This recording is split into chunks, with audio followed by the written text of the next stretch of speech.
Welcome to the Popcorn Talk Network, for the online broadcast network that features movie discussion, news, and interviews. Press 1. Popcorn Talk. We talk movies. In a world where action movies are constantly exploding at the box office, our heroes take on the monumental task of dissecting and analyzing all aspects of action movies to truly understand what it takes to make a great action film. Ben Bateman, Andrew Ghai, in a Popcorn Talk Network exclusive. This is Action Movie Anatomy. What's up, everybody? Welcome to Action Movie Anatomy on Popcorn Talk, the online movie network devoted to talking movies and all things movie-related. This is Action Movie Anatomy, episode 11. I am Ben Bateman, joined by my special co-host and special guest today. Actually, it's my regular co-host and my special guest today, Andrew Ghai. Happy Independence Day. Yeah, happy Independence Day, guys. It's a good one. And Autumn Chiklis, our very special guest today. Hello, everybody. I'm so happy to be here. Thanks for coming. This is exciting. So this is Action Movie Anatomy, as I mentioned already, the show where we talk action movies and their virtues, their successes, their failures. We talk action movies from 1981 on that fit into 4 basic rules categories. Rule number 1, the hero always plays by their own rules. Rule number 2, the hero and the villain are always the smartest people or aliens in the room. Rule number 3, the movie is driven by a police, military, or political figure. And of course, rule number 4, there's always at least one explosion. Week to week, it seems like these rules almost become like less and less relevant. Like, yeah, a little bit. Right? Yeah, I mean, it's always tough when the bad guy is an alien. Yeah. You know? But such a smart alien. It's very smart. Very Cunning. smart. Yes. So those are the rules here. Today we are doing Independence Day, the classic action movie that honors our Independence Day of our country and brought the whole world together to defeat the aliens. And we are going to show the trailer here and then do bold statements. So let's cue that up and chatter over it. Let's do it. Yeah.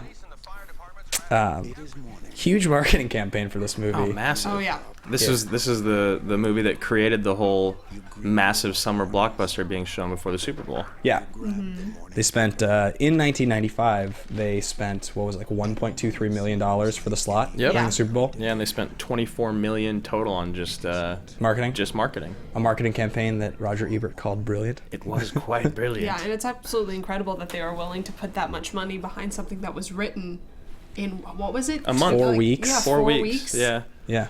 And the whole movie was based, I mean, we'll get into this obviously, but it was based off of like an afterthought. Yeah. When Emmerich was answering questions about Stargate, and he was like, that'd be a good conversation. I think I have an idea for a movie. The most like thrown together thing of all, like. I know. This movie, for what it is probably like one of the most thrown together massive blockbusters ever. Or we're just not aware of the fact that like many movies are just like, true. That's just go write that. We'll shoot it in 3 weeks. Yeah. Well, what's incredible is the fact that it has made history in that way, and what is it rank now when it comes to blockbuster hits? All time? I think it's like the 43rd highest grossing. It's high up there, and obviously for the year it was the highest grossing, but the fact that so little time went into the development, now I guess we'll talk about this later, translates. Yeah, right. I mean, it's a massive, massive success. Yeah, it was huge, and I mean, people slave over their work, and this was thrown together really quickly. Yeah. Yeah, this when we get into production notes, it's just crazy how quickly everything happened for this movie. Yeah. So this will be a fun one to kind of talk about how it got made, because it's all reflected in like the stars and everything like that. Yeah. It's a decent trailer. I mean, get him out of there. Yeah, get him out of there. Trailers had really started to like. This is around the time it's trailers, getting close. Yeah. This is where trailers had started to pick up and actually get decent. Yeah. Yeah, I love old trailers though, when they basically just give away the entire plot of the movie, and they're like 7 minutes long. But this actually started to pull together into something interesting. What's it? Yeah, like the old trailers. Like, it's funny when we were doing like the Rambo trailer. It's like he's like, one man. Yeah. On a mission. Exactly. Like it's like a very different. You're just like, this is bad. Like, this is really bad. Like this is intended like for just like the guy with like a shotgun drinking a beer. He's like, this is America sweet. Movies. Yes, I can be that guy. I can be him. So anyway, that is the trailer for Independence Day. It's good. It's not bad. It's not a bad trailer. Yeah, it's not a bad trailer at all. I think we should probably discuss our bold statements. Really Absolutely. Okay. Ladies first. All right. My bold statement is that this movie has the most out of place speech of all time. As much as I love it, I think it is an amazing speech in the context of a movie where it makes absolutely no sense. I mean, we were talking about the writing being like thrown together in 4 weeks. Yeah. So it shows, it really does, where it's a fun movie. The writing is very hokey. There are some lines in it that are very, and it takes itself just seriously enough where it's not quite self-commentating. Do you know what I mean? Yeah, absolutely. So if it were just even a little hokier to the point where it's very but I might be able to get away with it. But because it's not, you have all of these kind of hokey lines thrown together in a very kind of cliche, like one-dimensional characters. And then all of the sudden, this rousing, beautiful speech that out of context is actually great. Yeah. Oh, yeah. The speech is phenomenal. Yeah, it's like the best part of the movie by far. By far. So the fact that it exists in the context of this kind of just mediocre action flick is really out of place and hilarious to me. Yeah. Yeah. And if you don't know which speech she's talking about, you haven't seen the movie, clearly. Yeah. It's definitely, like, I totally agree with you. It's the most standout part of the movie. Yeah. And yeah, that's probably a good point, is that it does feel like it's at such a different level of quality than the rest of the film. I mean, still to this day, that speech will never not resonate in my mind. Like, when it gets around July 4th, when I think about this movie, when I even think about Bill Pullman's career, I'm like, that's the greatest moment. I feel like they wrote that. It almost feels like they wrote that first. Like, he had a vision and he wrote that. And it's like, it's going to be the best movie ever. And then surrounded it with crap. It's fun, but it's just very thrown together. It feels like exactly what it is. Fun fact about that speech, actually, they originally, in the script, it didn't actually have the final line. The like, what is it? Today will be our Independence Day. Yeah, it'll be our Independence Day. Because 20th Century Fox did not own the rights to the film name Independence Day. They were going to call the movie ID4. Warner Brothers actually owned it. Yeah, they also were going to call it Invasion. Or there was another one as well. So they wrote it in last minute, thinking that if they wrote it in and it was as impactful as it was, and it was delivered as well as it was, which clearly it was, that they would have a better shot convincing them to go after the rights, and they eventually did 2 weeks later. Yeah, from Warner Brothers, right? Yeah, Warner Brothers, exactly. Yeah. So, what's yours? What do you got? You know, I kind of need help articulating mine. Okay. I do. I thought about it and I racked my brain. I just can't figure out the way to say it. But I feel like this movie is the definition of nostalgia and age, where it like overcomes. See, I can't even begin to say. So this is where nostalgia and age kind of overwhelms and surpasses your memory of actually good movies. Sure. Okay. Like the feeling of this movie and the age that you were when it came out, you go back and you're like, oh God, I love Independence Day. I can't wait to watch it. Oh, we're going to do it on the show this week? That's awesome. Right. And then you go and you watch it and you're like, what happened? Mine's fairly similar, so let me say mine, and maybe it articulates. It's like GoldenEye. Remember watching GoldenEye again? Yeah, that's a bad movie. It's a bad movie, but as a kid, it was amazing. Yeah. So it's just, there's a definition of like nostalgia and age playing a huge impact on your opinion of the movie. I totally get what you mean. Yeah. There are a lot of things like that, not just in movies, but in music. But, and I'm going to say it's really actually not specific to movies, but it comes out the most in movies. Yeah. Where you think, because maybe it's just technological advancements, maybe it's just the fact that like our tastes are always changing in the way that we view things. But I know my parents were always like, oh, you have to see this one movie. It's the most romantic movie. It's the funniest movie. Right. And then I'll watch it and be like, this.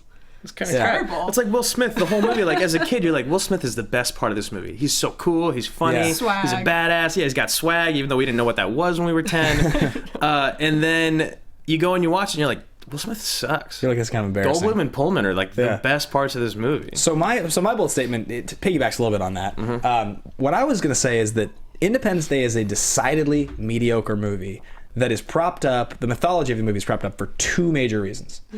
Number one, this movie will be timeless as a kid, for every kid, forever, because it's the only movie that plays on cable the whole weekend for this weekend, right? 4th of July weekend. No matter, like, we were at the age to watch it when it was in theaters, doesn't matter. 10 years later, you're still going to watch this movie because it's on cable. It's still the classic movie. Absolutely. So it gets played in the background with the sound off for the most part every holiday, and you just kind of watch it and you just give it credit. You're like, oh yeah, Independence Day's on. This movie's a classic. Yeah. That's rule number one. But you don't actually sit there and watch all 2 hours and 40 minutes you don't of it. No, you just watch the speech. Yeah, exactly. And number two, it has one great moment, which is the speech. Just the speech. So those two factors mean if you actually treat this movie as a movie you're supposed to critically analyze, as we're about to do for the next hour, and you sit down and you watch every minute of it and you listen to the dialogue, like, it's just awful. Like most of the movie as a straight movie is just like, This is like uncomfortably slow and poorly written. It would not fly today. It just wouldn't. I No, mean, it even wouldn't. by bad movie standards, the problem is it doesn't.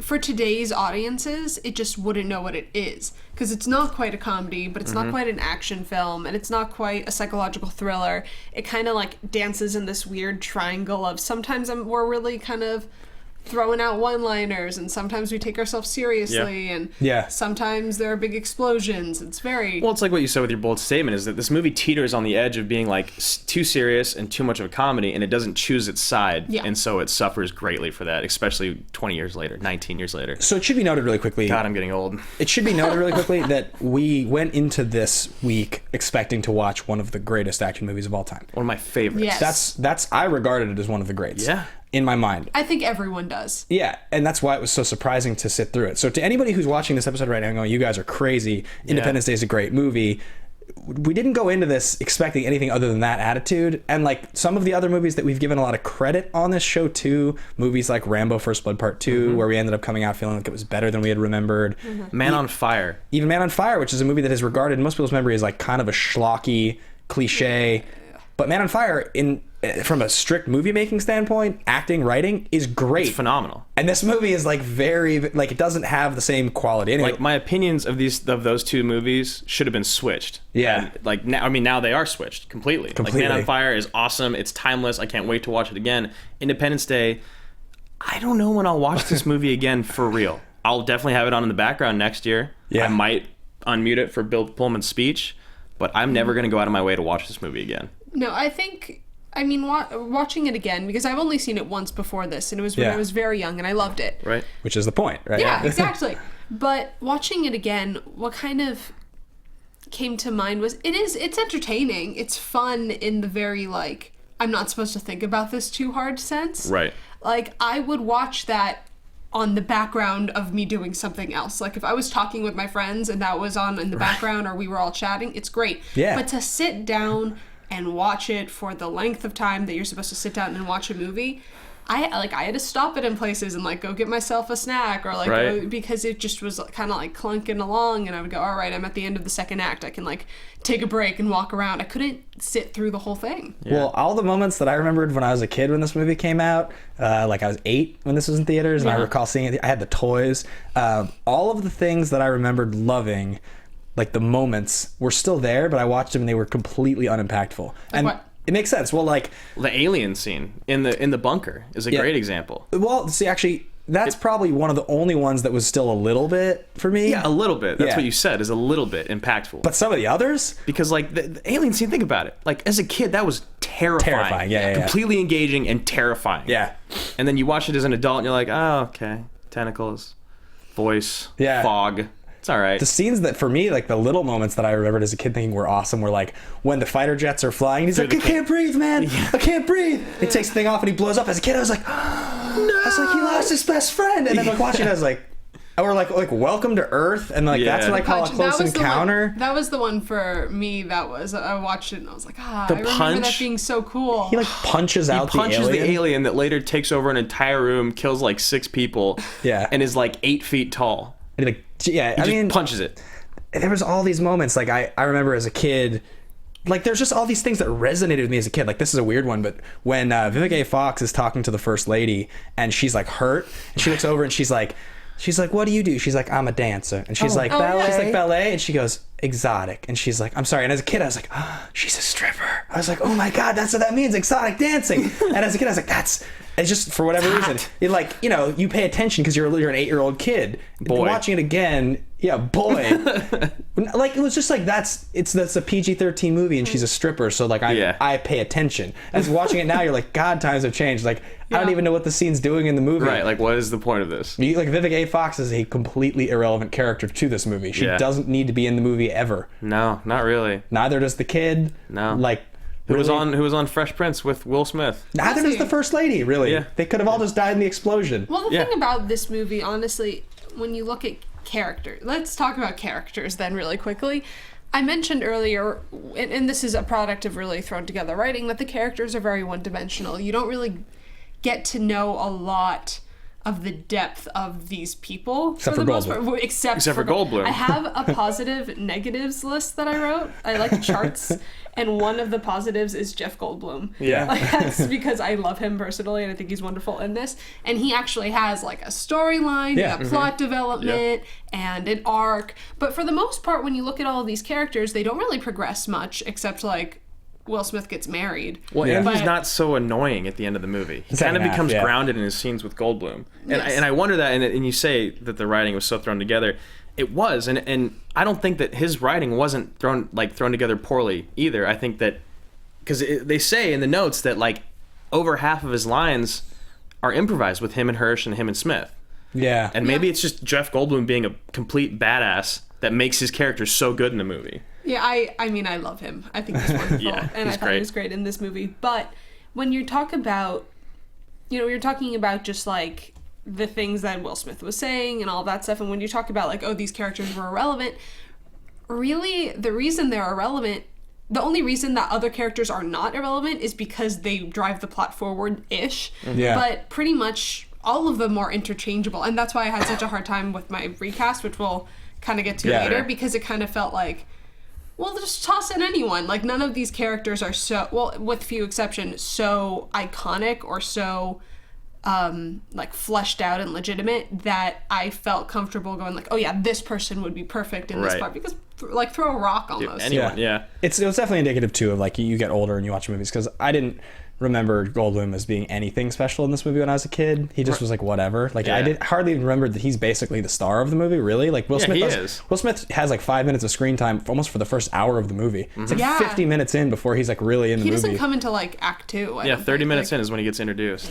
Yeah, so that was interesting. Let's move on to the fist bump moment really quickly. Real quick, this is funny for me. Alexis, how you doing back there? I know this is one of your favorite movies of all time. We're kind of just tearing it apart. Yeah, no comment on that one. I'm just slowly crying in a corner in a fetal position. Well, we love you. We love you. We love you. And by the way, Santa Claus is not real. Let's get to fist pump moment. Okay. And let's talk about what's the moment? I mean, okay, I'm gonna go on record just say it's for me. It's not even close. It's the speech. Yeah, it's the only one in the whole movie. So what if you take the speech out? Because that's kind of how I thought. Because I feel like that's the best line. Like it's unfair. That's the fist pump moment. Yeah, it's unfair.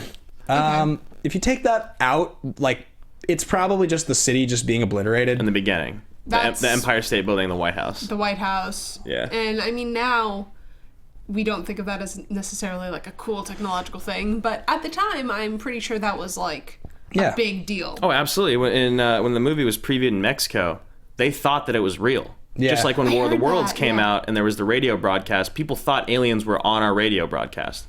It's the same thing. That's so if you go back 20 years ago, again, this was like mind-blowing. Like to see the White House blown up like that, no one had ever done that. Yeah. So maybe the other one for me would be when Randy Quaid flies the ship into and blows up, and his our generation, like in the words of our generation, up yours, and his son's like, "No, Dad." Yeah, and he's like, "You're very proud of you." I'm just a sap for father-son moments. Yeah, but that one I probably got. Tell my kids I love them. Yeah, that probably. Yeah, it's pretty sad. The other one, or when Boomer the dog jumps it. The massive explosion behind dog. him. Yeah, superhero dog. Those are sweet. Yeah, those are good moments. My fist pump moment, then, if we're gonna do all those, I'm gonna have to go with the alien scene, because again, as a kid, that scene was absolutely terrifying to me. Like when the chest bursts open, and then the dude, like the alien talking through the voice of Dr. Oakham, like like with the wrapped around his neck. Yeah. Wait, is it the chest? No, it's his head that bursts open, isn't it? What? Is it opening his chest or his head? I believe it's his body cavity, because there's an alien inside of it. I could be wrong, though. But at the end of the day, it's an alien controlling a biomechanical alien. Yeah. Which is great. That Will Smith is able to punch out. Absolutely. Welcome to Earth. Yeah. Okay. Fist bump, did we all get one? I think we all got it. I think we're all in agreement where the speech is the obvious definitely number one. Moment. Yeah. Let's talk star profiles. I want to talk about where Will Smith was in his career. So this is pretty early for Will Smith. His three credits that are kind of listed here right before are Fresh Prince concluded the same year this was released. Yep. But then he's got Made in America 93, 6 Degrees of Separation 93, and Bad Boys 95. So 6 Degrees of Separation is like, that's the classic, like you reference, like Will Smith could kind of act. Like it's like people always like reference that movie for whatever reason. And he became a pretty solid actor later in his career, really. Yeah. So that was like a nice preview. he wasn't asked to do that much early in his career, really. And the funniest thing about this movie is that Bad Boys was kind of a surprise success. Like, the success of Bad Boys the previous year with, like, the same kind of character, same kind of, you know... It just fits so much better in that movie, and it's because of his counterpart being Martin Lawrence. And it makes sense. Like, the two of them are, like, hilarious, like, cops in Miami, like... Yeah. Trash talking, blah blah blah. Yeah, it doesn't fit in this movie. But it was also hilarious. It was also hilarious. Yeah, it was sense. Exactly. It was an action comedy. Yeah, it's not even necessarily to me that Will Smith was bad in this movie. It just once again kind of felt out of place because everything. I remember he's introduced 30 minutes into this movie. We established that, and up until then, I remember feeling this last time around like. Wait, when did this movie completely shift genres and tones? Right. Because what the energy he comes on with just does not seem to connect with the world that has already been pre-established. Right. And maybe that's just because the world established already is like super stuffy and he like comes on with all the swag and like I don't give I don't give an F. Aliens, whatever, no big deal. But it's not a comedy at the same time, so it just doesn't fit. Well, I think it's really interesting if you look and you think about culturally where like our culture was in 1996 and what had happened with like late 80s hip hop into early 90s hip hop into like going from like groups like NWA and stuff like that. All of a sudden it gets like super popularized and now you're marketing towards just all of America, right? Yes. Instead of one demographic. And like now all of a sudden you know Crisscross and like Marky Mark and the Funky Bunch and like this really commercialized version of this like westernized culture, you know, the Fab Five becoming like all this stuff brings us to a point where you're going to make a movie like Bad Boys and it's going to be this mass success to all of America, right? You're not targeting like just Black America. You're talking everybody. No, everyone. It's commercial now, So now you're like, let's take this humor that worked so well. Let's take the Fresh Prince of Bel-Air, which is like, again, it's like that's the ultimate like homogenized version of this. And let's just market it towards everyone with aliens and see what happens. And like, let's just take this thing that was successful that all of America is now on board with and they're fist pumping for. Let's just put it in an alien movie and see what happens. And it was the most successful movie of the year. So by a quality standpoint, it was the most successful movie of Will Smith's career, which is mind-blowing. Yeah, that is crazy. Because that dude has made a lot of money. That I did not know. To this day, even without adjusting inflation, which will even like put it past his other movies by X. Isn't like the second most successful movie ever made Hancock? I believe so. Which is like even more hilarious. We'll show that graphic later. We'll get there. We'll get there. We're getting excited. But so I think that's pretty fascinating that's his career went on to just be massive success after this. Yes. And now it's dropping off. Yeah. As it happens to a lot of A-listers from the 90s. Do you know that he only has 20 film credits? Yeah. I remember seeing that yesterday. It's crazy. You feel like he's been in like 50. Yeah. Yeah, but it makes sense. I mean, he's in the general populace psyche because he is considered such an A-lister. But when you think about Will Smith movies, I mean, when I think of Will Smith, I think Fresh Prince. Yep. And then I think Independence Day and Hitch for some reason. Men in Black. Men in Black. Yeah. Enemy of the State, I love, but that's because I watched a lot growing up. It's true. I mean, but then you go through and you're like, I can list all 20 movies that he's been in, which is pretty impressive for anyone's filmography.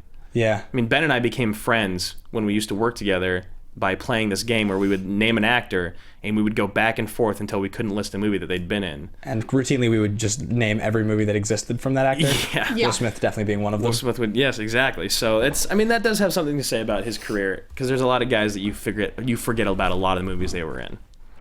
Yeah, I would agree. Well, yeah, it says a lot about him as an actor and a presence because think about their actors who have over 100 credits and you would never know their name. Exactly. Maybe you know their face. Right. But they've been, and not just like extras or something. I mean, character actors who are absolutely wonderful and they disappear into their work, and it's one of the reasons you don't necessarily know their names. Oh, you're that guy from that thing.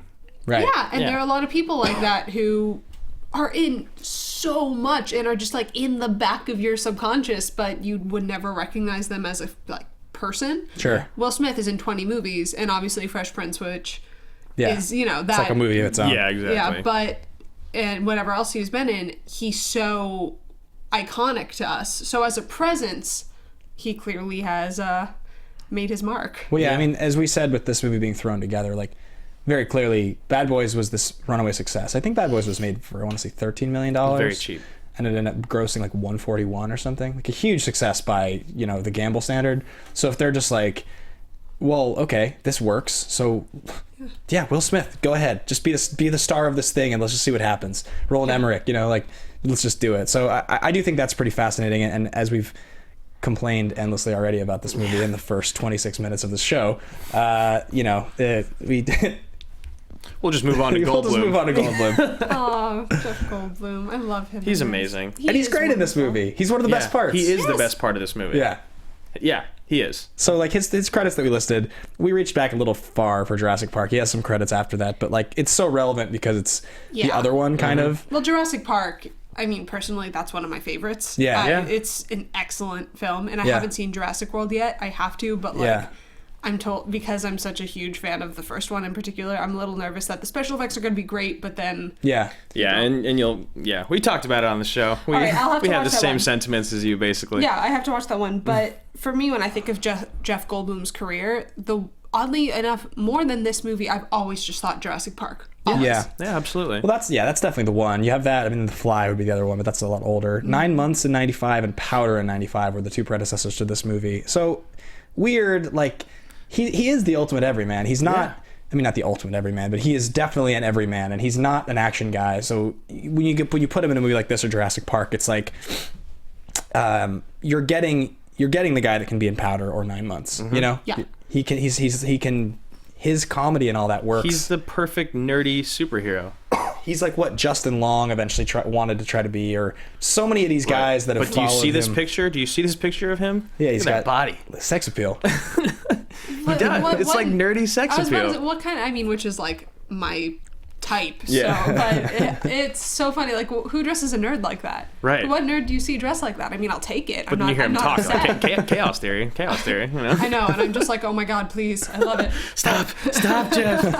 But I was actually, when I was watching this movie again, Independence Day, not Jurassic Park, I was thinking, I was looking at his wardrobe in particular and what they dressed him in. I'm thinking to myself, when I think MIT, and when I think kind of like intellectual, I don't see like the necklace and the bracelet and the like chest open. I'm not complaining about it. I just thought it was a hilarious choice. They also have like a little bit of a grunge thing with like the flannel shirts. I feel like that's specific to Jeff Goldblum though, when it comes to like the nerds. Like if you were going to cast any of the other quintessential like people who play nerdy people, like Jesse Eisenberg or whatever, you would never put him in like a V-neck and like chains. It's because you can tell like at the end of the movie when they're like walking back, like Goldblum works out. Yeah, he takes good care of himself. He has swag. Yeah. Well, yeah, I mean, it's funny because you have Will Smith, who's like clearly jacked, and always been jacked in his whole career, and he's in his flight suit, and they're walking back smoking their cigars, and they both look kind of like action stars, you know what I mean, as they're walking together,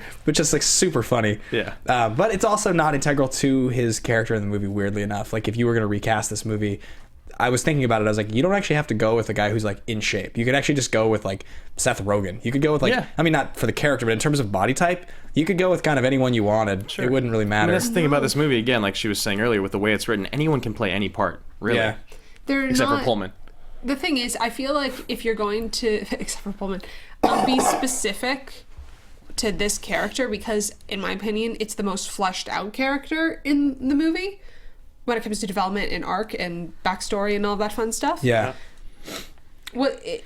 I think you have to be a little more specific in his casting, but you don't necessarily have to make him as cute as he is. Autumn loves Jeff Goldblum. Yeah, here it's all coming out. I have like a real soft spot for like nerdy, like cute nerds. I really love them. So this is kind of like the beginning, or this is like the peak of both their careers, really. Well, not Will Smith. This is the beginning of his. Yeah. But this is kind of like where Goldblum is at his best. And Pullman, I would say. And Pullman. Because Pullman falls off real quick afterwards. Goldblum hangs around for a little while longer. You know what's funny is I always remembered that Bill Pullman was in like one of those. I was like, he's either in While You Were Sleeping or Sleepless in Seattle. I always remember that because my sister made me watch both of them as a kid. Yeah. And it's While You Were Sleeping with Sandra Bullock, right? Mm-hmm. Yeah. But he's also in Sleepless in Seattle, it turns out. He's also in Casper. Really? Yeah. Who is he in Sleepless in Seattle? I don't know. I just was looking at the credits. I was like, oh my god. I've been debating this my whole life, and I could have just looked at IMDb once. I've only seen Sleepless in Seattle one time. I have to admit. It's pretty decent. It's a good movie, but When Harry Met Sally is the superior of the Nora Ephron films anyway. Moving on. So that's kind of where they were in their career. Let's get into production development. We are harping on this first section. Yes, we really There's are. a lot to cover. So as we mentioned, this movie was made. It was conceptualized in a press conference where doing press for Stargate, Roland Emmerich and Dean Devlin, who's like kind of his producing writing partner in a lot of cases, were having a discussion about if you came to Earth and you were aliens, wouldn't you want to make a big entrance instead of like all the tropes where aliens kind of, they parasites that hide in the soil or they get into people's brains. Yeah, exactly. And they're like, I think I have a good idea for our next script. Yeah. And that's what became this movie. Yeah. So then on vacation in Mexico, they go and they write the script in 4 weeks. 4 weeks. They send out the first draft, and within a day, it was greenlit by 20th Century Fox. Crazy. And 2 days after that, they started pre-production. Yeah. How crazy is that? The movie was... See, that's what I'm saying. Is like it just feels like it was so quickly thrown together. It's mind blowing. It shows, though. It Right? shows in the lack of character development. It shows in the lack of really like plot significance. Yeah. It's very much in the way it's written and the one-liners. The only thing that looks like it took any significant amount of time is the speech. Right. But other than that, I could easily envision people on a Mexican vacation, like just drinking, having a margarita. And then he says, "Welcome to Earth," and punches him right in the face. And that's what I call a close encounter. Yeah. But Sorry, Alexis. I love you. I think she just cut the feed for this. We're not even on air anymore. We're not even on air anymore. So I believe the actual quote is that he says, what would it be like to wake up one morning and discover 15-mile wide spaceships were hovering over the world's largest cities? terrifying. Emmerich then turned to Devlin and said, I think I have an idea for our next film. That's also the catch line they used to cast Jeff Goldblum's ex-wife, I believe. Yeah. The agent was like, and she signed on. It's got 15-mile spaceships. She's like, I'm in. Yeah. I'm on board. I don't care what it's about. I love it. So Devlin and Emmerich worked together on most films. Emmerich has directed, I want to say 9 or 10 movies, something like that. A good amount of movies. Something like that. And they all... So... For the most part, it's a lot of disaster movies. It's a lot of disaster movies. And by the way, I'm just going to say this. If disaster ever strikes, I'm just going right to the middle of the country. I am going straight to Iowa or something, or maybe just Canada, because LA, New York, Washington are just the first to go, maybe Tokyo. Right. But other than that, when it comes to America, I'm just heading straight for the middle, because nothing ever happens to them. Right. Yeah, They're totally fine. We'd never get attacked. No, they're just living their life. Go hide in North Dakota.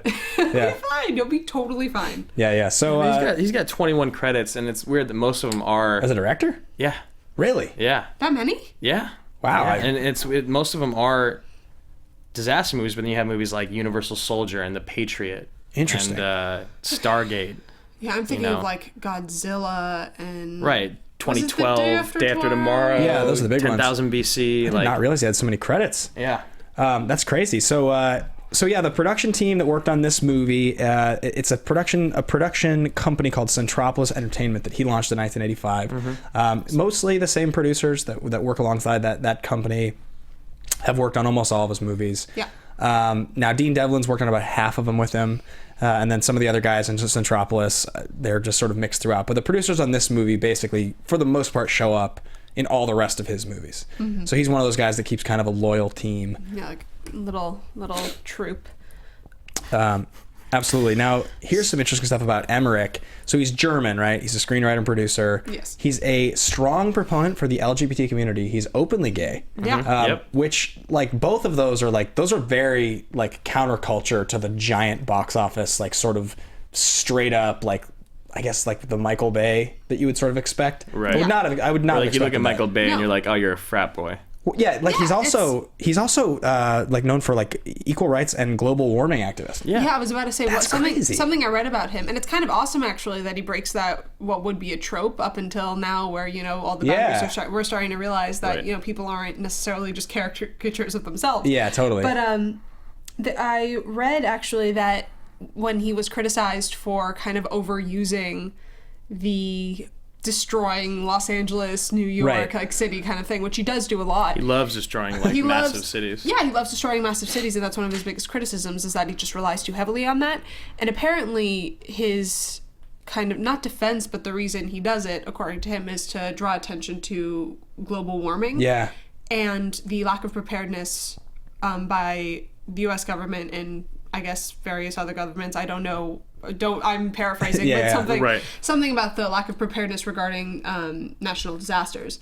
So I thought that was interesting. You know, it does make sense if you think about it. It really made me kind of warm up to the guy just because, like, I mean, it's He's just a good person. Yeah, I mean, a good person, good. just a forward-thinking person. Right, I mean, like he's not just making these movies because he likes explosions and snow he gets paid a big lot. tidal waves. It's and like stuff. There's actually more behind it. Exactly, yeah. Yeah, and Which when you would never think because most of those movies are kind of garbage. Yeah, a lot of them. Well, when you think of, like, you were talking, I was saying, I used the word trope earlier, but when Yeah. you think about, if you're putting, like, cliches together, and you think of someone like, when you think of his movies, you would expect a frat boy. If you want to, like, put two and two together, you would expect someone who's like, Right. you know, it'd be awesome if we just destroyed everything.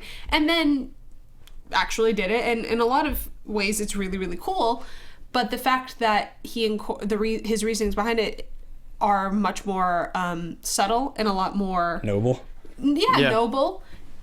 It's, I don't want to say surprising, but it's really nice. It's lovely. Yeah. I think it's lovely. Yeah, that's a good word to use for it. Absolutely. Well, it's hilarious too because one of my notes while watching this was like, this feels like a Michael Bay movie. This really, as much as any movie I can think of, the pacing, the tonality, the one-liners, even the character was like, I gotta call my lawyer. Like that guy, total Michael Bay character. Oh crap! Before he dies. That's like, oh crap! So many of these characters just feel like they're Michael Bay characters. So minus the lens flares, I guess. Yeah, and like the pinpoint 360, right, which is like a classic. I mean, I love Michael Bay to the nines. Like in terms of guys that have a stylistic identity as an action movie directors, like he's one of the only ones that has like that total identity. But it is funny that like to find that stuff about Emmerich is like, this is a guy that I would want to talk to at a party, as opposed to like, I know nothing about Michael Bay. I've just never heard anything other than like he's a director that likes to blow stuff up. So maybe we have a conversation at a party. Maybe we will someday. But Emmerich sounds like he'd have a lot of interesting things to say, not movie related. Yeah, a lot of opinions that translate into his work, and that's wonderful because it kind of legitimizes. I mean, I'm going to sound pretentious, but when you hear about things like that, it kind of it grounds them in an artistic identity. Yeah. If that makes sense. Like when people are very quick to throw action movies under the bus when it comes to artistic value. Yeah. Because they tend to be centered around explosions and really cool things and not necessarily the deepest plots. I disagree with that, but that's kind of the cliche. Yeah. So to know that there was more behind this, it's nice. Well, it's also very funny too. One of the notes I have here, and I guess I was very adamant about this. I wrote it 4 times in a row. Stupid white men in suits. Yeah. Which is such a theme in 90s action. Oh, absolutely. Like they're talking suits with military regalia. Yeah. Look, there's like the guys in the medals, and then there's just the guys in the suits. And the guys in the medals, generally speaking, have a little bit more nobility, but often they're just as much of like huge cocks as well. The Secretary of Defense is the definition of Matt a white Craven. douchebag in a suit. Yeah. Matt Craven is also solid gold for those roles. There's a few guys that in their era define those roles. They're in almost everything. He's they're like the perfect stupid white prick. man in suits. Yeah. They're like advisors to the president, or they're like some military guy, or they're a guy that owns a corporation that's involved with like a military contract. Yeah, but they never like own it. They're always like the right-hand man who Right. ends up getting fired because they're not noble enough. It's like in Congo, he'd be like the account executive who's managing the satellite, not the guy who owns He's the the company. dad in Blank Check too, I believe, and he just sucks. He's just the worst. Case in point. Yeah. I think I'm pretty sure he's in Crimson Tide the year before this. Is like he's some guy, white guy with suit and military regalia. Anyway, I mean, here you are, a white guy in a suit. Yeah, right? well, I don't have any military regalia. That's Not fair. yet. You're fine. And I would never say something like, the first nuke didn't work. We can't abandon the plan so far. Drop some more nukes. Another one, yeah. That's also fair. I'm glad you wouldn't do that. I'd be disappointed in you. That's one of my favorites. We can't give up the plan so far. Let's nuke some more stuff.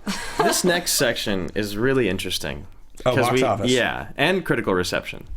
For everything that we've said about this movie negatively, Yeah. to go back and you look at the numbers and you look at the reception from the critics, Yeah. I wish, and Autumn, don't get me wrong, I'm so happy you're on the show, but I almost wish we had like a 40-year-old dude on the show right now to be like, what was this like when it came out? What did you think about this movie watching it as an adult? We were kids. We were kids. Yeah. Right. You know, we're mystified by all this stuff.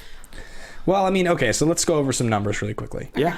$75 million budget, which, 96 is a pretty hefty amount of money. Yeah. It's a lot of money. It's solid. It opened it opened at $50 million, which was significantly ahead of its competition. What did it open against? It opened against Phenomenon, was the only other movie. John Travolta? Yeah, and Phenomenon was third anyway. It was Eraser maybe was number 2. Okay. I can't remember. Okay, here's like a you grew up in the 90s piece of trivia. All right. When you think of John Travolta in Phenomenon, what is the one other John Travolta movie that always comes to mind? In the 90s? Yeah. Just knee jerk. I don't know. It's not Michael, where he plays the angel? Came out like the same year. The cover's almost exactly the same. That's actually not, Michael, that was not the my- alcoholic angel. Wow. All right, never mind. Total non sequitur. So its domestic was $306 million, and worldwide it grossed another $511, which put this thing at $817 million in 1996. This was number 1 in every category. Yeah. Opening weekend, domestic, international, yearly. This was the movie. Held a lot of records for I'm quite a not while. surprised, though, honestly. I'm not surprised at all. I mean, we're talking about it, the way we're dissecting it is from a perspective that is much later. We have technological advancements.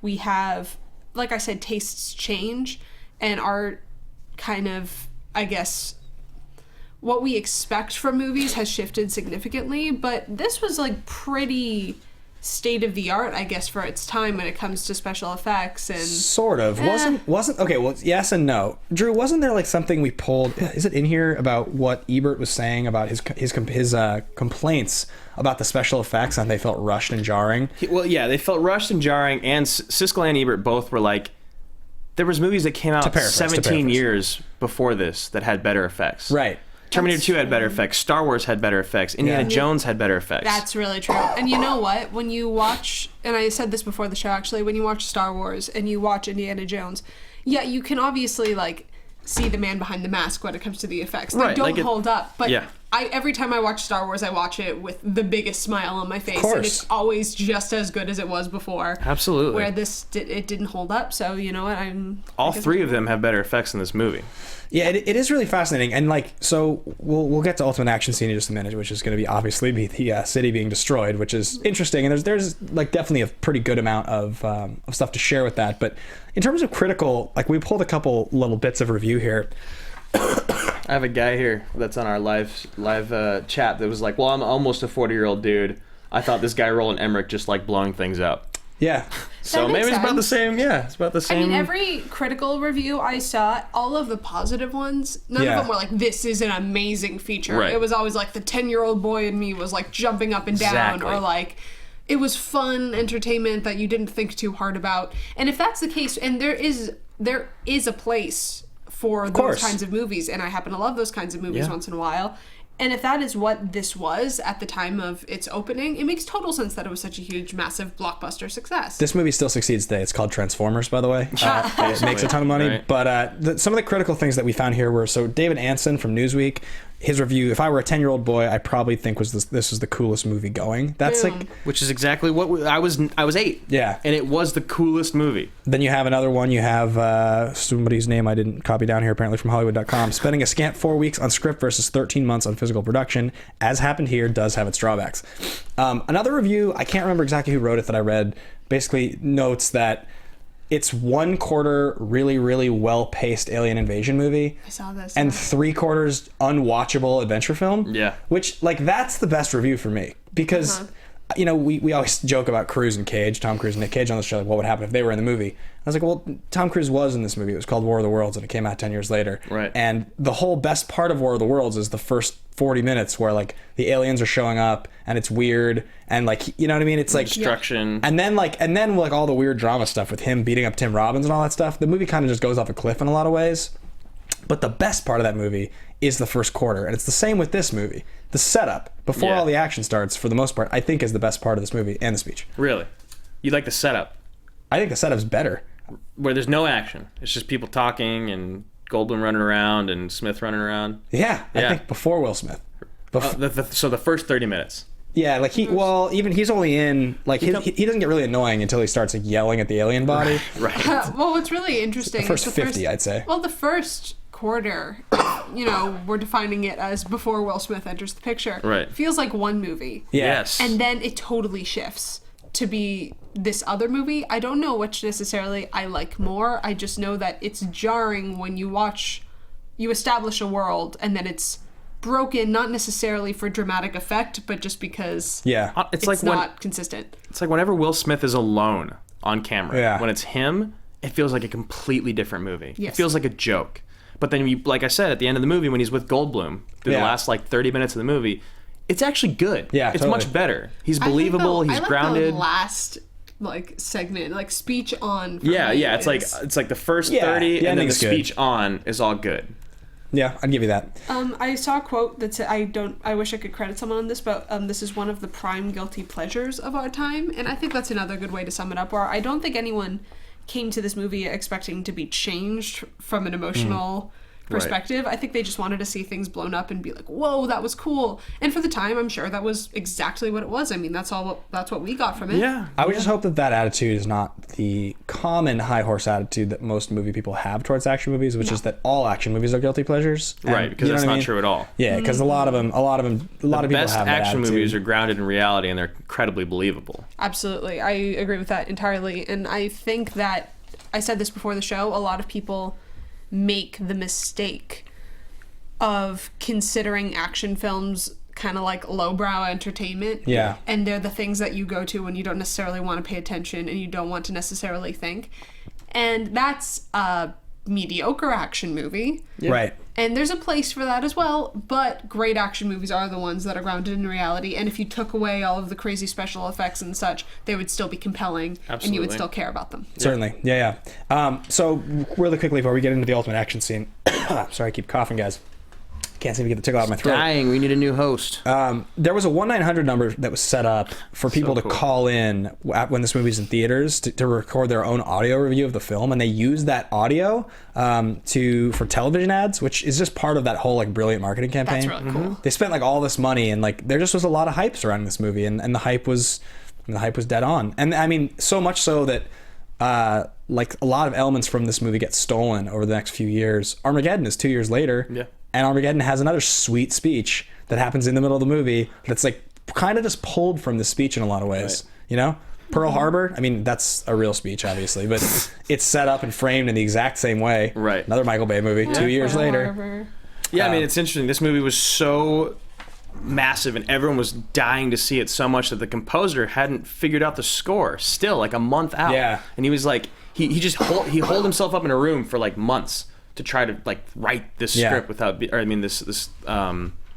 write the music, the score, and he just holed himself up there because he was so nervous, and every time he'd hear anything about the movie, it would just make him panic, and he couldn't write. Yeah. But then all the flybys with the helicopters and the planes that had things with ID4 on it, he said it just didn't work. He no matter where he went, no matter what he did, it was in your face. This movie's going to be awesome. You need to watch it. By the way, this movie wrapped 13 days before it hit theaters. They actually finished the movie 13 days before it hit theaters. And they only shot over 72 days. Yeah. How long was post then? Jeez. Right up until release. It wrapped 2 weeks beforehand. That's terrifying. Yeah, that's crazy. So, it was nominated for 2 Oscars, visual effects and sound. It won for visual effects. Rotten Tomatoes, top critics at this point, 67%. User rating is 75. House was built by General Custer. 1904. No, just kidding. IMDb, it has a 6.9, which is... That's good. That's very good. For this movie, that's very good. I just don't... Yeah. I urge all of you who are watching this right now, go back and critically analyze this movie. Please. I mean, if you have any interest after watching us do this... I swear we're not just assholes. No, this is not coming from pretension. This is legitimate. This was mind-blowing. If you have any interest in doing that after we've just destroyed this movie, please do it yourself. Yeah, Alexa's just shaking her hand at us. But we are going to run out of time, so I want to get into the ultimate action scene because this is with Critical. I'm sorry to interrupt you. Oh, yeah, this is one of only 4 movies that won a Grammy. For the its music. score, that wasn't even nominated in the Oscars, which is surprising because the music is actually very good in this movie. Yeah, it's one of the best things about it. Well, especially what with was the it up speech. against? Is the question. I couldn't tell you Academy Award wise, but if it won a Grammy, it means it was probably up against roughly the same movies. It gets weird that way. Orchestral stuff. Yeah, 96. The Rock, maybe. The Rock, our favorite movie. Anyway, ever. sorry, I didn't mean to interrupt. I just thought that was very interesting. All right, so let's get an ultimate action scene. The city blowing up. So this is pretty interesting stuff. We're going to cue up a little bit of a making of video here. We can kind of play in the background, but they utilized the use of more miniatures in making this movie, which they destroyed over and over again, than any movie in history, more than twice as many as any movie that's ever been made. And many people believe that the record will never get broken because practical effects have changed so much, and special effects with technology have advanced so much. Yeah, and still to this day, this movie has used more miniatures than any other movie, and it worked really well. Yeah, quite well, I'd say so. I mean, the White House, the massive alien ship, the mothership, everything, the streets, the roads, the buildings, Empire State Building, White House. Yeah, huge pretty amounts. Cool. But like the coolest thing I thought was that the way the city and that flame wave that like goes through the whole city is captured. Yeah. So they built this massive miniature cityscape, right? And they lean the thing like tilted, like not even just vertically, but like tilting down. And they exploded flame from under that and had a camera above it tracking it on the crane, so that as the flame naturally raised up in slow-mo, they could track the flame obliterating the whole miniature cityscape. So that's real cool. It made the effect of that wall of destruction. I think what he's it's talking about right here. Yeah, so they're leaning it. That's cool. Okay, that makes sense. Yeah. I mean, the things they did to make this movie at the time for the money that they used is pretty mind-blowing. Yeah. And that's so cool that like that explosive shot you saw there, and like the idea that you slow-mo that, you can just see it seeping through. Yeah. That stuff is pretty cool. Definitely like some of the stuff that I remember watching, we talked about this a little bit, like when the buildings would get like the beam shot through and then just like explode outward. That's just really cool. It's really cool. I mean that's some of the best. I mean, those are the best parts of the movie. And didn't you tell me that like they used the same shot flipped upside? What's that for? Yeah, so the Empire State Building, which is what is the first building to get destroyed. Yeah. When the mothership, or excuse me, the destroyer at the end of the movie gets destroyed by Randy Quaid, it's that same image flipped upside down. They just used it again, and it looks great, and it probably saved them a lot of money and time. Probably, yeah. Yeah, it's crazy the idea of like, I remember when I was a kid, my stepbrother and I used to build giant Lego cityscapes, huge ones, like the size of this table. Right. And we'd sit 10 feet away with Nerf guns and just shoot at it for like an hour and just obliterate the city. Yeah. That was like our favorite thing to do. That's what this is. That's what this whole movie is. Oh my god, I'm so grateful I didn't have a brother right now, because I would like spend so much time making those Lego cityscapes, and if someone just shot Nerf guns at it and destroyed it. Oh, so we would try to build like these like amazing walls, and then like, we'd shoot with like the little guns that didn't work. We'd take like the rocket launcher, just shoot a giant rocket, blast a hole in the wall. It was a lot of fun. That was that part with the cars is really interesting. So like we read about this yesterday, is when they went through the city, and when that wall of destruction is coming and those cars are flying up in the air. In order to do that, they used cranes on hollowed out vehicles. Real cars, not miniatures. Real cars, yeah. They would pick them up and they would drop them on top of other cars that were filled with explosives. Yeah. And it creates this awesome picture of these just cars just flying through the air, and when they hit the ground and they explode, it's not that thing of like, well, why are they exploding? Yeah. Because that happens so much in movies. It's like, oh, well, the car rode off the road a little bit and then it just blows up and bursts into flames. Yeah. In this case, it's just... God, that's the worst. It's the worst, built right? car ever. It's perfect. I like that a lot of like the White House interiors here, it's the same White House interiors that have been used in like a bunch of other movies from the same time. Yeah. You had like the American president, you had Nixon, and then it was used the same year for Mars Attacks. Yeah. It just cracks me up that like, let's make a movie about the White House. Like, who's done that before? That's like, I remember reading about... Can we use your set? Yeah. I remember reading about, I think it was like Winger was going on tour in the late 80s, the hair metal band. Yeah. And they needed a giant W. So they bought it from Whitesnake. They like... Oh, that's funny. We know you use that. Well, especially it makes sense with something like the White House, where you don't really have much artistic or creative liberty, because it's the White House. So like... Yeah, that seems pretty efficient. Just like, hey, can we steal your set for 5 minutes? Thank you very much. Right. I don't know what the Oval Office really looks like, but I've seen a lot of movies. I mean, you wonder next year, Air Force One, 97, why didn't they just ask to use the interior of Air Force One, right? Yeah. They built the whole thing. We did Air Force One on the show, guys. It's in the archives. Please check it out. That movie's awesome. God, I just love that movie. Air Force One's a classic. Yeah. Air Force One's a classic. Air Force One's classic. Classic movie. All right. So anyway, they blow up the White House. They used 9 cameras filmed at various speeds, one of which was 12 times faster than normal. Then they played it back at normal speed to make the explosion seem larger and slower on film. So a lot of pretty interesting camera techniques to make this, this destruction believable, which he obviously gets to sidestep later in his career with like 2012 and Day After Tomorrow. Right. I mean, in general, the things they did in this movie at the time were pretty incredible. Yeah. Really. Like what they did with the cameras and the cityscapes and, what we just talked about and the cars and the models. Like, they built a 65-foot destroyer model of the alien ship. It's a lot. It's a lot of work. That's a lot of work. Well, and also the crashed ship that's in the bunker is real. That's a full-scale model that they built. It's a giant spaceship, which is pretty cool. Making movies is so cool. Yeah, I know. So even though we're kind of crapping on this movie, it is because we're watching it 20 years later. The effects at the time and the things that they did are awesome. Yeah, the alien designs and their ships and a lot of that stuff was a letdown for me. When then or now? Now. Yeah. Like I just thought a lot of them were really corny and looked really fake and like. What I read something that was criticizing the fact that they weren't particularly imaginative with the use of like their spaceships and stuff. Which I mean, I don't think about it too hard. The thing about this movie, because we're criticizing it pretty hard, I think it's one of those movies where you're obviously not supposed to look too into it. It's supposed to be a popcorn, have fun, whatever. Which, like you mentioned earlier, it shouldn't be the be all. That should not be the expectation. That should not be like the threshold of what you expect from these movies. But at the same time, you have to know when to kind of take 2 steps back and go, you know what, it is what it is. Right. And for what it is, it's fun. It's entertaining. It's one of those things that you look back on like nostalgically and go, oh my God, I remember when I was 8 and this was the best. What's interesting about that is that this is one of those movies where we do the show, and I think the most relatable one for me was Rambo First Blood Part 2. Yeah. When you look at a movie, you're like, oh, well, that's kind of corny, and I don't know how believable that is, and is that really that great of a movie? This movie, going in depth with all those movies and all the work that we did behind it and reading about the production notes and everything, you gain a respect for them that you didn't have prior to doing what we do. And that's one of the reasons I love doing this show so much, is it makes these movies that you think are popcorn movies, these throwaway action movies, like, no, that's actually a really damn good movie. Yeah. Whereas with this movie, unfortunately for me, after doing the research, after watching it again, other than the special effects, it did the opposite for me. Yeah, I do think, at least having watched it partially, I've probably watched this movie 20 or 30 times. Absolutely.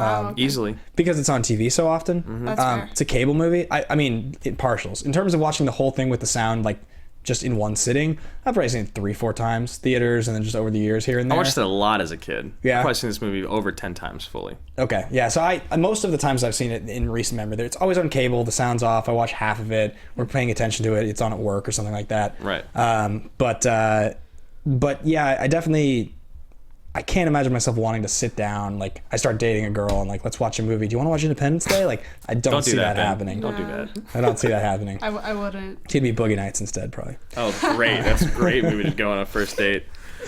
All right, let's move on. I want to get into some of the fan interactive stuff. So we're gonna get into favorite line here, and favorite line, and also recast, and then also categories. That's the 3 that we really like to have you guys participate as much as possible. So if you do want to tweet at any of us, if you're watching this live and you have ideas, Twitter is like a super fun way to interact with us, or you can follow on YouTube live. You can get me at Ben Bateman Media on Twitter. I am at Andrew Ghai, Ghai on Twitter.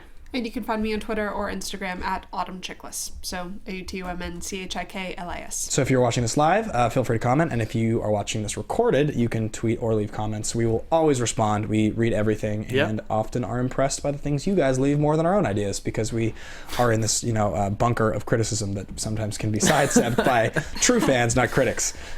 So though we are true fans and are also critics. So let's get into favorite line. Okay. I think we could just play the clip, can't we? Well, we can play. Okay, so the speech obviously is the best, but I actually am going with a different one. Yeah, go for it. So okay, this is a 2-parter. So this cracks me up in the scene where he and Jimmy, the other pilot, his best buddy, are they're flying around in their jets.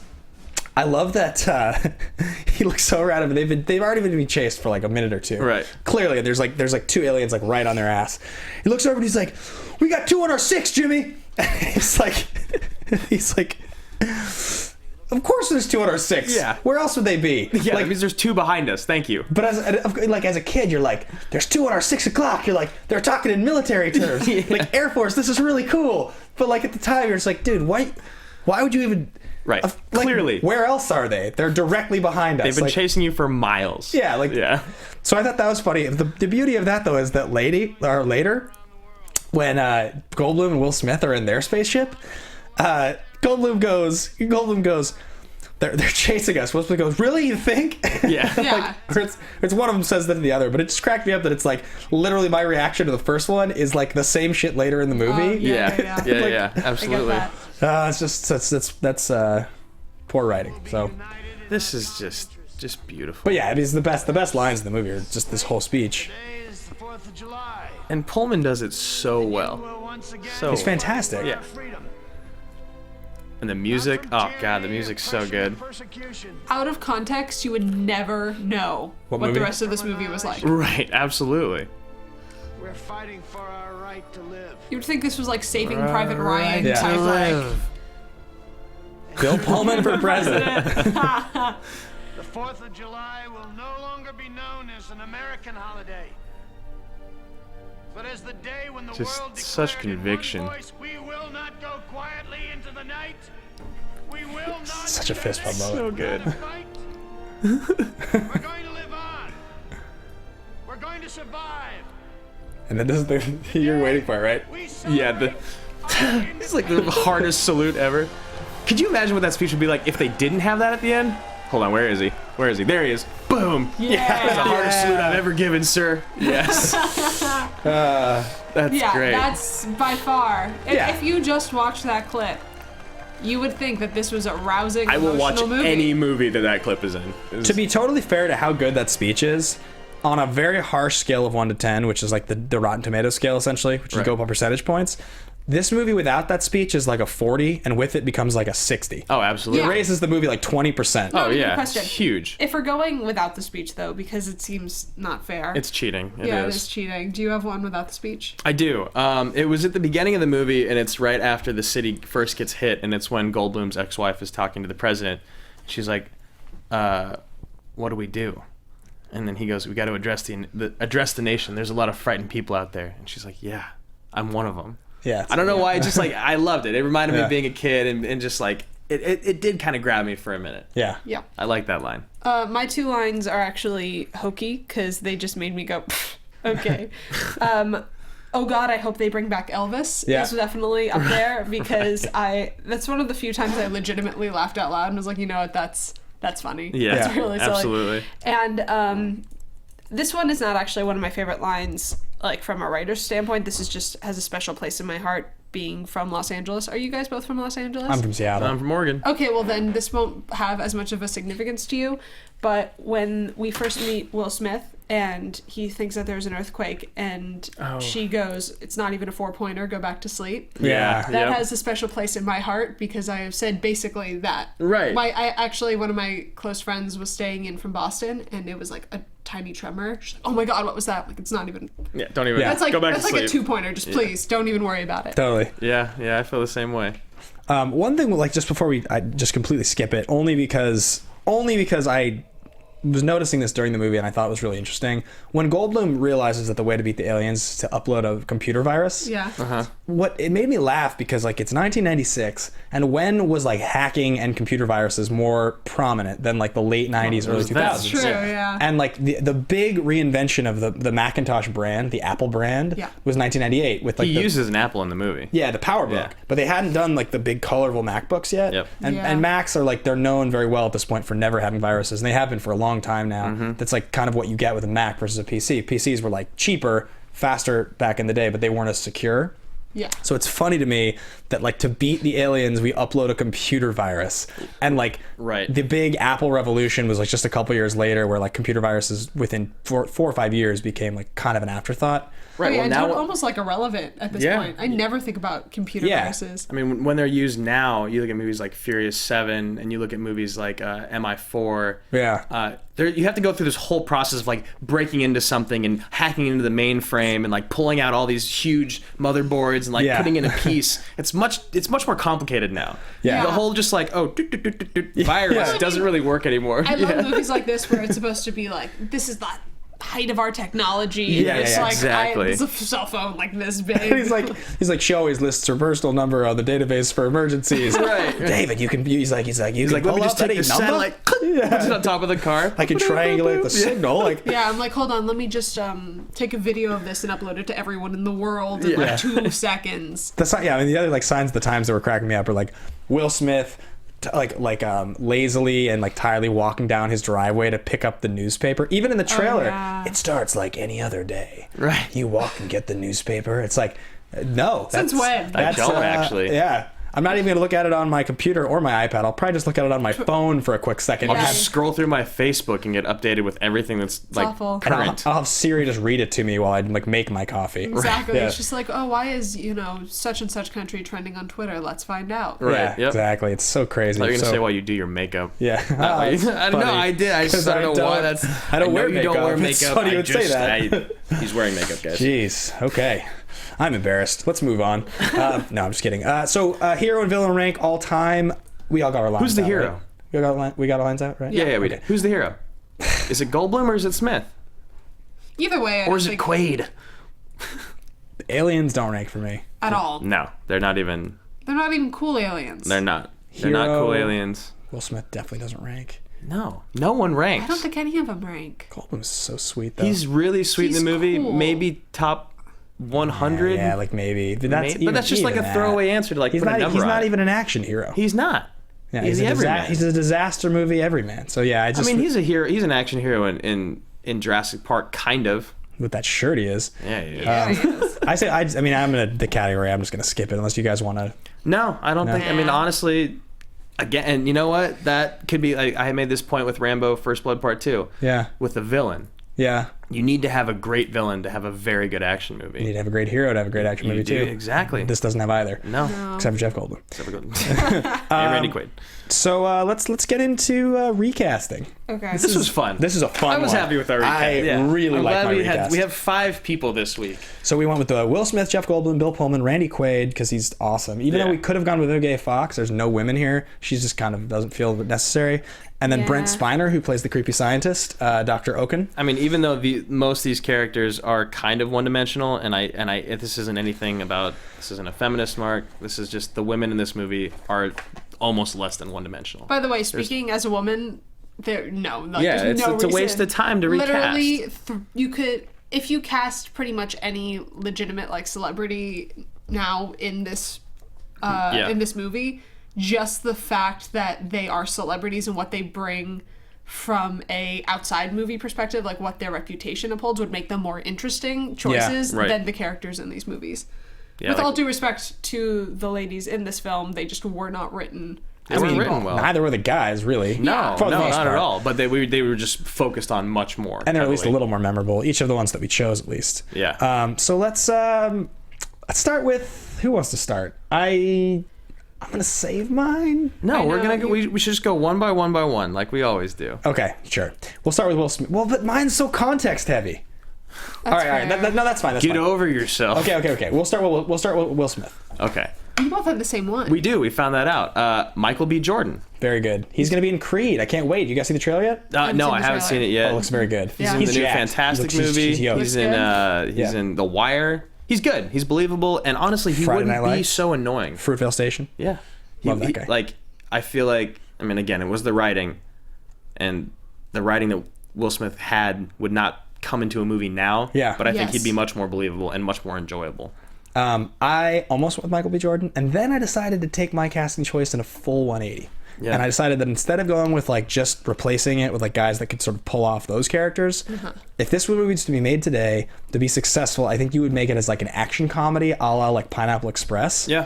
So I think you kind of change all of the people just slightly. So I kind of went on a limb here. But what I went with for Will Smith was James Franco. Because he's leading man enough. He could pull off the leading man thing, but I think you could get some comedy out of him, but he would be kind of a straight man lead character. Right. I don't know exactly like what his comedy would be. He wouldn't be a stoner, but like it just, I think he could do it, and it'll make more sense as I go through the rest of mine. Okay, so I'm not sold at all. So let's go on to your Goldblum. You want me to just go with it? I want you to just start the Do it. Goldblum because I think that helps because the whole counterpart is very important. Fred Armisen, Portlandia. Fred Armisen and James Franco. Yeah, Armisen's like weird and awkward and funny. Right. He could totally pull off Goldblum in a second. Yeah. And Franco would just have to just be a lead. Like he doesn't have to be that funny. I think you have enough humor in the rest of the characters that if he's just like a leading man, and he's like at odds with Armisen, because Armisen's a very quality actor, Right. Yeah. And he's played dramatic roles before, so I think he could be kind of weird and funky.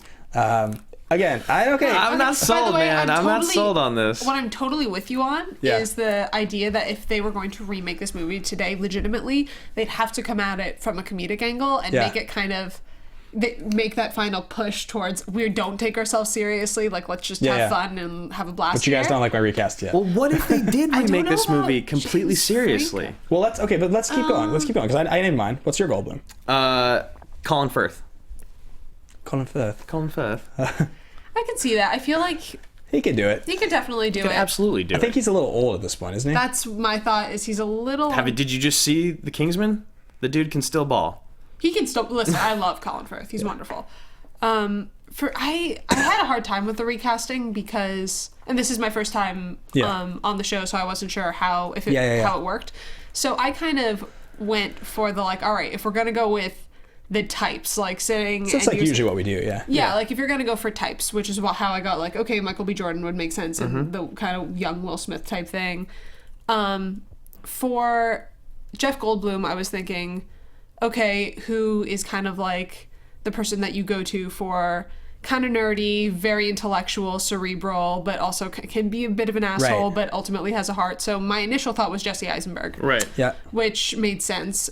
I don't know if him and Michael B. Jordan together in a movie would work. Right. You know what I mean? It's possible. Just because I haven't seen them in the same movie together doesn't mean that they wouldn't. I just don't know how their chemistry would fly. And I don't know if they'd be in the same movie. But I have Jay Jay Baruchel. Baruchel. Oh, that's good. That's a good one. I feel like those guys are too young. So Like you if say Firth is too old. I think those guys are too young. I don't disagree with that, actually. if I was going action comedy, I mean, Baruchel is he's the obvious choice for my whole trope of actors. Yeah. Wait, so you did go with Eisenberg? That's what Yeah. yours was? Okay. Just want to make sure. I still like mine. It's weird. Yeah. I like, all right. So please continue. Who's your Pullman? my Bill Pullman. I think this is maybe my best one. John Hamm. John Hamm. And I think that is very good. I think it's I like so that. good Yeah. because if you're gonna go with these 5 characters that are in this sort of Pineapple Expressian sort of world, Expressian. you need a couple of them to be a little more straight, which is why I think Franco, we've seen he can do dramatic. He's done it before. Yeah, he's good. Yeah. And that's why I think Hamm is he's very funny. He's been very funny. He fits in the SNL setting. He's good at it. Yeah. Yeah. Bridesmaids and all that. But he Between would be, Two Ferns. It's yeah, hilarious. He's great. He's a super funny dude. So I think he has the humor to be in that movie, but take himself seriously enough to still pull off that speech, because the Right. speech needs to be unchanged. Yeah. The speech Yeah. needs to be just as good. It needs to be so unchanged that you can't recast Bill Pullman. Which is why you're going with Bill That's Pullman. why I'm going with Bill Pullman. I never do it. I never do the same person in the same role, but Bill Pullman, I know he's older. He's almost 20. I mean, he's 19 years older. Yeah. He could still totally kill it. He's going to be in the, what is it, Resurgence? I didn't know the sequel As next the year. same- yeah. Yeah, I'm really interested. Yeah, me I'm really too. interested. That's Independence Day Resurgence coming out in 2016, if anybody's confused. Yeah. That's the real sequel with Liam Hemsworth. And they take themselves seriously in that. Yep. So we'll see what happens. We'll Yep. see how it is. We definitely will. Is it with Liam Hemsworth? Yeah. Yeah. Or I know he. Yeah. He Liam gets Hemsworth's in confirmed. there. Yeah. Yeah, that makes sense. I was thinking about who they would recast, and I was thinking probably a Liam Hemsworth or a Chris Pratt, or someone that they just kind of now go to for. Yeah. I'm glad that they action didn't stars. use Chris Pratt. Me too. I do like him, but it's too much. It would not have worked in this. For Pullman, I was like, all right, who would make this speech worth it? I know I harp on that a lot, but really it's the only thing that I Yeah. like Right. to of this Absolutely. movie. That's totally fine. So the thing is, you either don't change it or just change it entirely and make it something totally different. You just rewrite the character a little bit. Yeah, you just have to rewrite the character. Or alternatively, in a very kind of joking way, I was thinking, who would I just want to see say the speech? Right. And if that's the case, you just get Samuel L. Jackson or Okay. Samuel L. Samuel L's sweet. He's yeah. sweet. I just want to see him say that speech in the most kind of Yeah, of course. You know Yeah. what I mean? Yeah, I don't think he would absolutely. actually work in the role necessarily. I Right. just want to see him give that speech. I want to hear Samuel L. Jackson say that. Like Morgan Freeman. Denzel. I was about to say, yeah. even We got that. Alexis is down with Denzel Denzel. Washington, Uh-huh. yeah. Denzel would be fantastic Yeah. because he's so good. And if only he was alive, he would direct it. Tony Scott. Yeah. R.I.P. All right, I'm gonna go with Randy Quaid. Yeah. And if going down the line with the kind of actors I'm naming, this should be fairly obvious to anybody who's following along with my thought process. Right. Okay. It's Danny McBride. Yeah, absolutely. Yeah. Yeah. Who else would you do? He's. Yeah. I mean, Can't he's do Seth. Danny's better. Like Jonah Hill? Like, no, he's gonna be a dad. No, it's got to be like Like Danny McBride pulls off being sloppy and drunk so well. And he would just play it totally serious, but because he's Danny McBride, it would be funny. It'd be hilarious. Yeah. I agree with that. Yeah. All right. What'd you get? I didn't actually with this one because I love him in this. I think like him and Jeff Goldblum are like my favorite parts of this. Right. Yeah. And I was having a really hard time with like who would I want to see just kind of do like the sloppy drunk. By the way, with this character, I just want to point out, like, I don't know if this is a plot hole, but it's something I kept thinking about. When aliens attack or visit you, if someone has been claiming to have been abducted by aliens for the past however many years, 10 years. why would you still be scoffing at them like, you're fucking insane, man? Sorry, I don't know if we could curse, but like... Yeah, you're fine. Okay, cool. Yeah. But I totally agree. Yeah. Like you're a dumbass. What's that? Oh, it's a 15-mile spaceship. It's like, I told you, dumbass. shut the fuck up. Or it's like this guy claims to be abducted. Oh, maybe he was. Let's get him involved with the talk government. to him about it at all. Because maybe he knows something. By the way, that's what I was thinking. I'm like, all right, they're gonna talk to him, obviously. Like that makes sense. Which they never do. They never they're acknowledge just like, it. Shut up! You don't know. You don't know anything. You're just a drunk. Yeah. Drinking a bunch of coffee. All right. What'd you get? Mr. John C. Reilly. That's so good. That's fantastic. Yeah. That's very I love good. it. I mean, he's awesome. He can do anything. John C. would also fit into my. He would fit into like my. Yeah, you can do him on yours as well. Yeah, for sure. He could actually fit probably almost any of the roles, really. Yeah. Except for he can't play the president. He couldn't play the president. But he couldn't play Will Smith either. Yeah. Actually, really, he's only. This is the best part. Best role for He'd him. be very funny as Oaken. He'd be very funny for Brent. Yeah, for he'd be Brent good. Spiner. But I have somebody else. Yeah. I liked. I think what you ended up saying for Oaken. So Brent Spiner, this is the one I'm most proud of. Data. And if you guys watch this show, you probably see this coming. It's not Tom Cruise. It's Michael Fassbender. Yeah. No. For Brent Spiner, because I was just thinking, like, if you were to remake this as an action comedy, you'd need to get kind of a hip, younger, kind of cutting-edge director who, like, understands that goal. So I'm thinking somebody like a Jason Reitman type. Right. And if you're going to put this weird character, this, like, totally, like, kind of iconic character in there, you would have the freedom to do something like Tarantino does, where you pick a really, like, cast against expectation type of guy. Mm-hmm. So I went with Nick Cage. Because he's already got the hair. Are you a fan of Nick Cage? I love Nick Cage. Charlie Day. Oh, that's excellent. I love very Charlie. good. Charlie Day's good, yeah. I love that, actually. Yeah, That's great. A good one. So obviously, I realize that the Nick Cage thing's a little I would bit pay of a money reach. to see Nick Cage play this role. But just like the last 24 hours have been very exciting for us. Like you can imagine, we don't get out much. That's actually very good. We don't get out very much, Mr. President. Yeah, it's so good. So that's what I went with. What'd you go with, Broken? I had a tough time deciding between the two of them. It was Richard Jenkins and Charlito Copley. It's both very good. I think both of them could do it perfectly. I think that just from Hall Pass, Richard Jenkins, I'd rather see him with the long, stringy hair and him being kind of like crazy. And love Richard Jenkins. Yeah. That's actually, like, he was actually, like, in my mind when I was thinking about this, because with these last two, I never really settled on one because I kind of wanted to see, like, where it's you really guys were hard going in sometimes, there. yeah. Well, especially the thing about this movie, because normally if you would ask me to recast a movie, I would be so, like, think about it forever and be like super into it. Right. But like I said about this movie in particular, I feel like it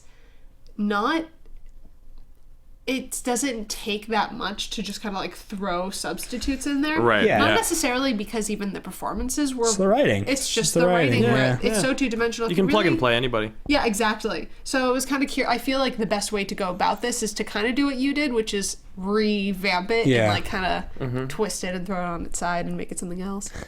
Something I forgot of, by the way, about the other line that I like so much. I totally forgot to write this down or to say this when we were doing favorite line. I just love when Randy Quaid says, "On a personal note, sir, ever since I was kidnapped by aliens 10 years ago, I've been dying for some revenge, and I just wanted to let you know I won't let you down." That's actually my other favorite line in the movie. I totally forgot about that. He's so good. He was great. But all right, so that's it, right? We all got it. I can't wait to see all of our viewers recast this week. Yeah. I bet it'll be very, very good. Yeah, if you made it through us just dogging on the movie for an hour and 20 before we got to this. So let's we'll skip Cage versus Cruise because we already kind of discussed Cage. We don't need to do that. So the final category here is which of the three action movie categories this fits into, which is totally legitimate, which is that's movies going to be like The Fugitive or Die Hard, which are sort of the greatest of their kind. Totally ridiculous, which is like Face Off and Con Air, movies that kind of like fall off a cliff. They're so silly, but they're still awesome. Yeah. And then totally legitimate, Wait, legitimately ridiculous, which is ridiculous. the middle category, which is like sort of the perfect action movie, which perfect in the sense that it's very entertaining and campy, but totally engaging the whole time. And often there's at least one awards-worthy performance hidden somewhere in the movie that out of context would be treated, and treated as like legitimate. And that's movies like Point Break or The Rock. Yeah. So I'm just going to start it off. This is totally ridiculous. This movie is absurd. This movie is beyond ridiculous. It's totally ridiculous, but I almost feel like it's not ridiculous enough. Like, it's totally ridiculous in the sense that it is absurd. Right. But it should be more. It should be more The if it speech should like makes work. it legitimately ridiculous. Yeah. The speech almost does on its own. That's the thing is, if you take out the welcome to Earth, Elvis has left the building, the punching in the face, the what is that damn smell? Like, if you take out Will Smith, the movie is legitimately ridiculous. Yeah. It is. Almost. Or ridiculously legitimate, excuse me. Yeah. But yeah, no, it's totally ridiculous. It's totally ridiculous. It is. There's no way around it. No. And It's totally ridiculous. Yeah. it's totally ridiculous, I man. think so. It's on the edge, and if you guys feel differently about that, I would be very curious to know.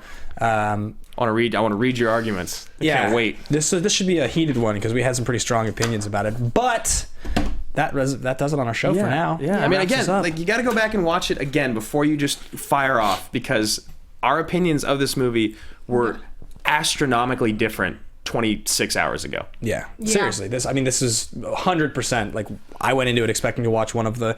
I remember having the discussion before we did this show, before the show ever started, about the 3 categories, and that middle category in the discussion for the top 5 legitimately ridiculous movies, or ridiculously legitimate.